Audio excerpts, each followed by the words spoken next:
After releasing my guide on mutants in S.T.A.L.K.E.R 2, I realized I completely forgot about the collared mutants found throughout the world that are connected to certain side missions and specific locations. In this video, I will explain the story behind the collars and each collared mutant's unique abilities. If you haven't already, check out my guide on mutants. It goes more in depth with each specific mutant and their abilities. The first encounter you will have with Project Leash is in Zalicia, when Nightingale asks you to help him hunt a blind dog with a collar for money. Later into the main story, you will meet Professor Duvpolov, sorry if I didn't pronounce that correctly, a former Project X scientist who primarily worked on the controller project in Lab X5 underneath Agroprom, which possibly may be the lab that Project Leash was originated from. In Lab X5, you can find multiple cages that housed various zone fauna, as well as a report on an experiment involving blind dogs in the various distance ranges that the collars report the mortality status of the dogs, as well as stating that extra permission is needed to perform on different specimens, which we can assume was granted. These collars were created to control mutants that wear them. All the collars connect to the X network and need to maintain that connection in order to work as intended. Professor Dvopolov was the original scientist working on Project Leash, and somewhere along the line he decided to sabotage his own work. Треба зібрати прилад, щоб заблокувати сигнали на шийнику. Блядь, професор. Я швидше тебе заблокую. 3:00 ночі. Ти не слухаєш. Це проєкт «Повідець». Треба заблокувати сигнал. Не можна допустити контролю над мутантами. Треба зібрати і розмістити так, щоб навіть я не дістався. Якщо хтось захоче не просто винищити потвор, але й керувати. He had Kardan, a technician from the game Call of Pripyat, create a jammer that would jam the signal the collars sent to the X network. A graduate scientist called Sherba will ask you to help him gather these collars from all across the zone after you give him documents from X5. Towards the end of this side mission, he will ask you to destroy the jammer.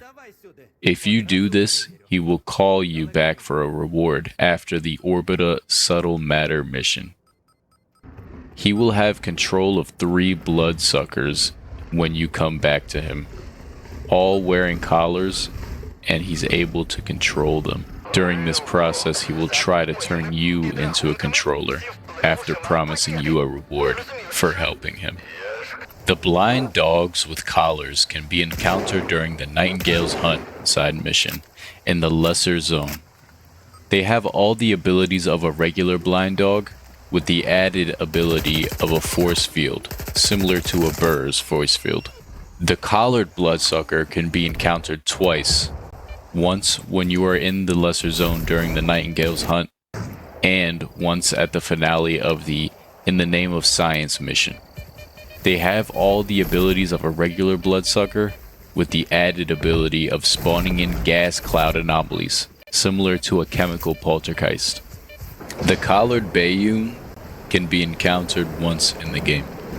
At the boathouse location in Wild Island, there will be 2 duty guys that ask you to help them with fighting a mutant.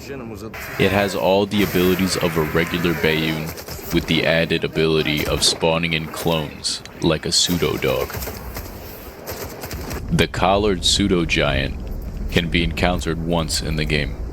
At the containers location in the Red Forest, there is a group of bandits who lock the giant up in a cage of containers. This fight can be a pain if you have both the giant and the bandits attacking you. I suggest taking care of the bandits first, or unlocking the giant's cage and letting him attack the bandits. The mutant has all the abilities of a regular Pseudogiant with the added ability of telekinesis, similar to a poltergeist. The collared Snork can be encountered once in the garbage south of the Brood location. There will only be one Snork with a collar that does not have any special powers that I've seen in the multiple times that I fought him.